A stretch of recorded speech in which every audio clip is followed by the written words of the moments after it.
is going to be Mr. Sulayman Al-Bassam. Sulayman Al-Bassam is a writer, performer, and director of theater. His work is produced and presented both within the Arab world and the leading venues internationally. Based in Kuwait and working with actors and artists from across the Arab region and beyond, Al-Bassam runs an independent producing company, Sabab Theatre, with his collaborator, Georgina Van Wille. Study of his work forms part of higher education curriculums at various universities, including Boston University and the Baghdad Institute of Dramatic Arts, and has been the subject of several PhD theses within the Arab world and in Europe over the past 5 years. Please welcome Mr. Bassam.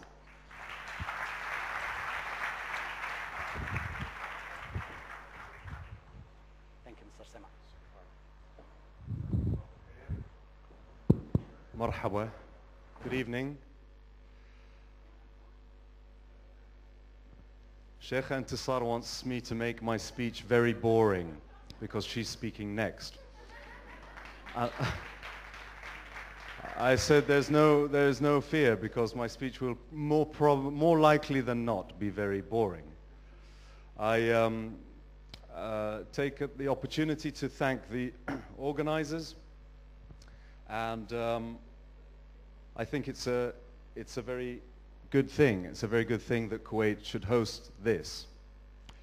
Last week I was in Tunis, and it's 1 year after the beginning of the revolutions that have spread across many parts of our region. And I can tell you that in Tunis, the revolution that was started by Mohammed Bouazizi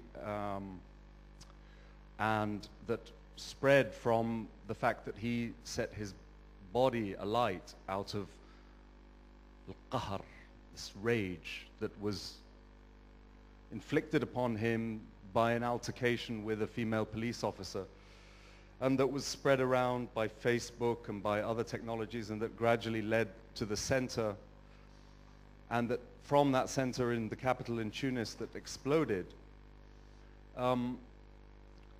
The revolution is still going on today. You know, they have put in place a troika government, an interim government, and there are many, many questions that are being asked about what is the identity of Tunis. It was always very funny as a theater maker to speak with Tunisian theater makers. They're some of the best theater makers in the Arab world, come from Tunis. And they were always very proud of the freedom that they had to say whatever they wanted. And they always regarded, you know, Kuwaiti theater maker or Egyptian theater maker or even Lebanese theater maker as kind of mutakhallifin and backward compared to the freedom that they had, because they lived in a very secular and very oppressive police state, but that was extremely proud of the rights of women and the ability that its citizens had to declare their secular leanings. So their plays, their theater plays would be about subject matter that would be very, very difficult for other Arab theater makers to deal with because of the taboos that continue to exist in our societies. And of course, it's a big slap in the face for Tunisians today to be faced with a nahda, which is essentially an extension of the Muslim Brotherhood.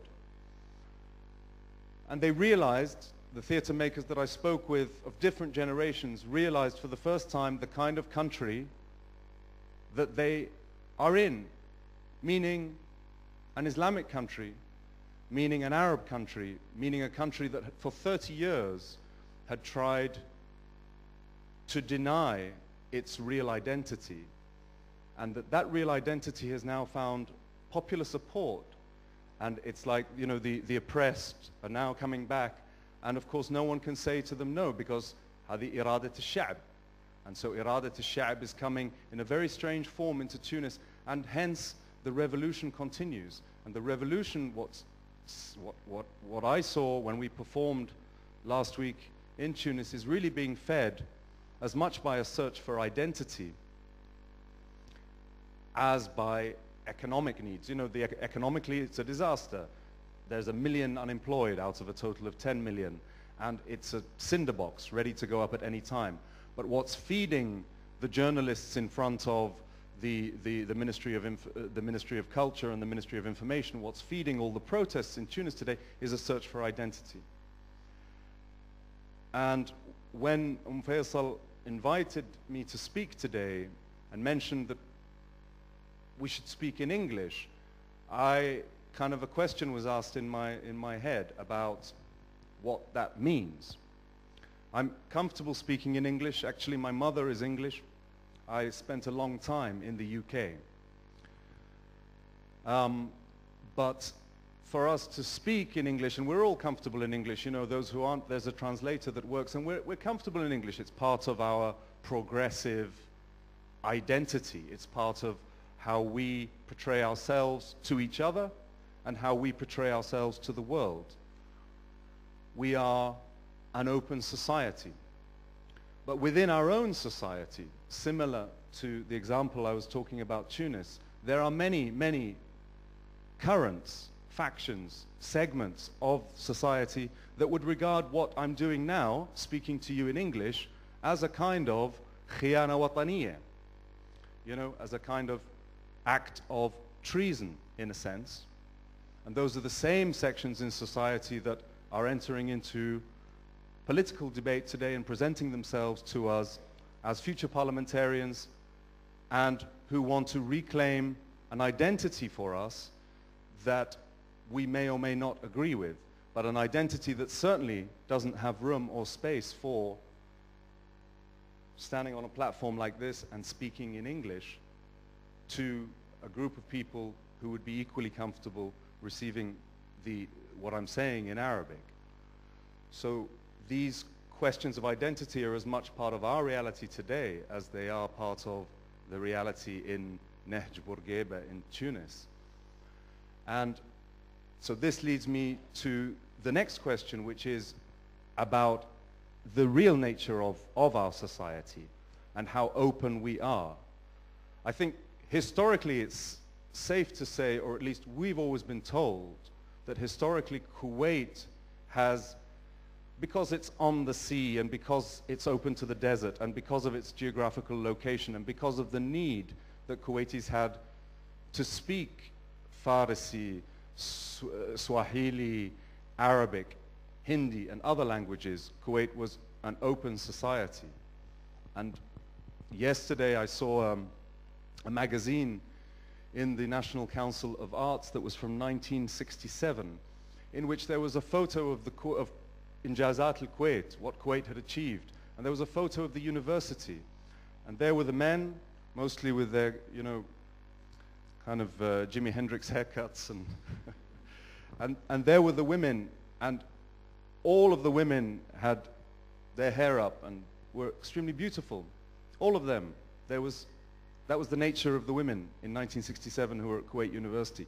Today we have a university in Kuwait that doesn't even allow men and women to be on the same campus, not regardless of whether they choose to wear a hijab or not. That's not what I'm saying. I'm saying that we no longer have a campus that brings together men and women to study in one environment. We've moved a long way forwards, backwards.